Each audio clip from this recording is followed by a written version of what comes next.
안녕하세요. 부자오빠입니다. 우리 구독자님께서 TQ를 거치식으로 하는 거랑 적립식으로 하는 거랑 어떤 차이점이 있나요? 이런 질문을 해주셨는데 바로 말씀을 드리겠습니다. 예를 들어서 하락장에서 특정 기간 동안 거치식으로 들어갔다면 보시다시피 TQ 수익률은 마이너스 60%가 나왔겠지만, 만약에 5번에 걸쳐서 분할 매수를 들어갔다면 점점 싸게 샀으니까 당연히 수량은 더 많이 담았을 거고 수익률도 많이 방어가 됐을 겁니다.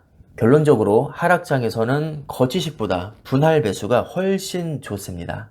자, 이번에는 반대로 상승장을 한번 볼까요? 보시는 기간 동안 만약에 거치식으로 투자했다면 수익률은 221%, 꽤나 쏠쏠한 수익이 났겠지만, 만약에 적립식으로 분할로 들어갔다면 계속 비싼 가격으로 샀으니까 거치식에 비해서 수량은 훨씬 더 적을 것이고 평단가도 높을 겁니다. 평단가가 높으니까 수익률도 많이 줄었겠죠. 따라서 상승장에서는 적립식보다 거치식이 훨씬 좋습니다. 그럼 거치식과 적립식 중에 뭐가 더 좋은 거냐? 이거는 알 수가 없다는 거죠. 왜냐하면 앞으로 상승장이 올지 하락장이 올지 알 수가 없기 때문입니다.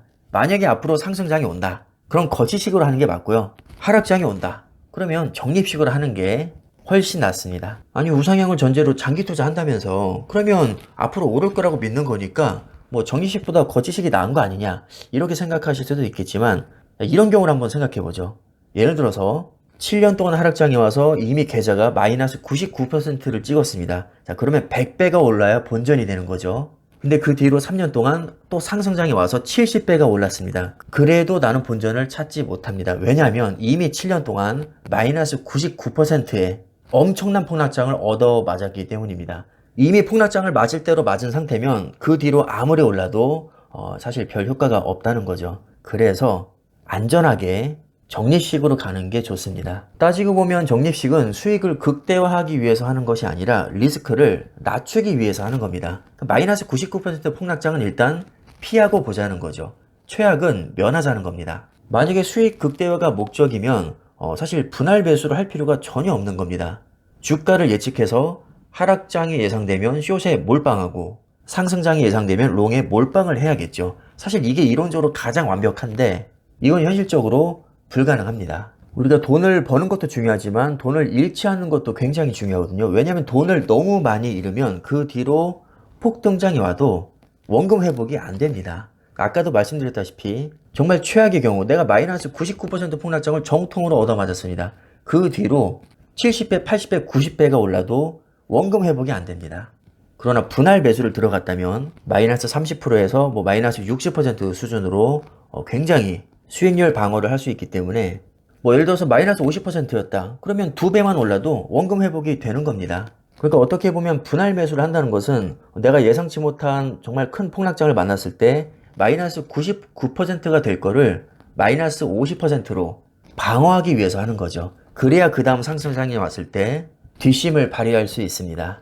그러니까 아주 길게 보고 내가 최악만 피하면 결국에는 무조건 먹는다. 내가 상승장에서 덜 먹어도 되니까 혹시 모를 하락장에 대비해서 나눠서 들어가겠다. 왜냐? 여차하면 물타기 해야 되니까. 물타기를 해야 마이너스 99%급 최악을 피할 수 있고, 그래야 그 뒤에 상승장에서 내가 혜택을 볼 수 있으니까.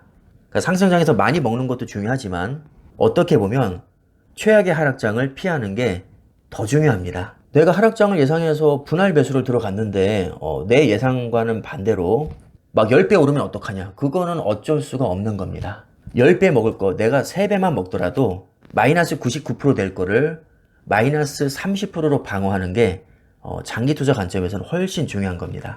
그래서 저도 적립식 분할 매수를 하고 있는 것이고요. 여러분들께 말씀드릴 때도 웬만하면 몰빵보다는 분할 매수를 하셔라.